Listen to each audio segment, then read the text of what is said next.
ஆண்டவராக இயேசு கிறிஸ்துவினை நாம் மைப்படுவதாக இந்த காலவேளையிலே அவங்களை யாவரையும் பார்ப்பதில் மிகுந்த சந்தோஷம். பைபிளில் ஒரு பெரிய கமாண்ட்மெண்ட், ஒரு கமாண்டை கர்த்தர் கொடுத்துருக்கிறார். ஆனால் அது ப்ராக்டிக்கலாக ஃபாலோ பண்ணுறது ரொம்ப ரொம்ப கஷ்டமாக தான் இருக்குது. பவுல் ஆனால் சொல்கிறார் 1 தெசலோனிக்கேயர் 5:16 எப்போதும் சந்தோஷமாக இருங்கள். பிரதர், அதை பண்ண தான் ட்ரை பண்ணுறேன், சந்தோஷமாக வரமாட்டேது அப்படின்னு சொல்கிறீங்களா?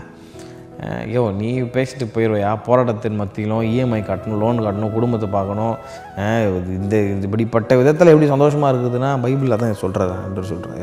எப்போதும் சந்தோஷமாக இருங்கள், எப்போதும் சந்தோஷமாக இருங்கள். பவுல் பிலிப்பு லெட்டர் எழுதும்போது வேறு எங்கேயும் உட்காந்து சூப்பராக டேபிள் சேர்லாம் போட்டுன்னு உட்காந்து எழுதலை, ஜெயிலில் உட்காந்து எழுதுறாரு. ஜெயில்னால் இப்போ நினைக்கிற மாதிரிலாம் இன்றைக்காச்சும் ஜெயிலுக்கு எல்லாமே பிரியாணி போகுது, எல்லாம் போகுது.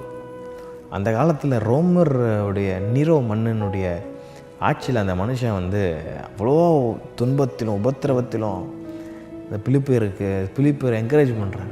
பிலிப்பு சபை என்கரேஜ் பண்ணுறாரு. நீ சந்தோஷமாக இருப்பா, மறுபடியும் சொல்கிற சந்தோஷமாக இரு, உன் சந்தோஷம் குறையாது இருப்பதாக அப்படின்றார். இப்போ எப்போதும் கர்த்தருக்குள்ளே சந்தோஷமாக இருங்க. பிரச்சனை இருக்குதாங்க போகுது, கடைசி வரைக்கும் பிரச்சனை இருக்குங்க. ஆமாம், கடைசி வரைக்கும் பிரச்சனை இருக்கும், எதனா ஒன்று வந்துன்னு தான் இருக்கும். ஆனால் நீங்கள் கர்த்தருக்குள்ளே சந்தோஷமாக இருக்கணுன்றது தேவ சுத்தமாக. அந்த சந்தோஷத்தை தான் பாருங்கள் பொல்லாத பிசாசுக்கு எடுத்துகிட்டு இருக்கிறான். நீங்கள் சந்தோஷமாக இருந்தால் பிசாசுக்கு பிடிக்காது. பிசாசுன்னு சொல்லும் போது கொம்பு வச்சுட்டு கருப்பா, அந்த பிசாசு ஒரு பிசாசு இருக்குது.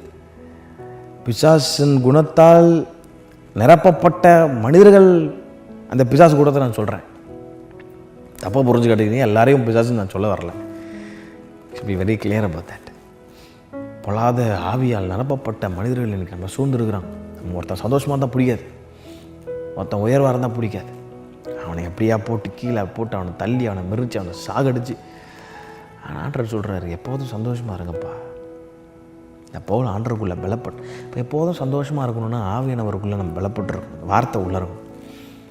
பலவிதமான சோதனை அகப்படும் போது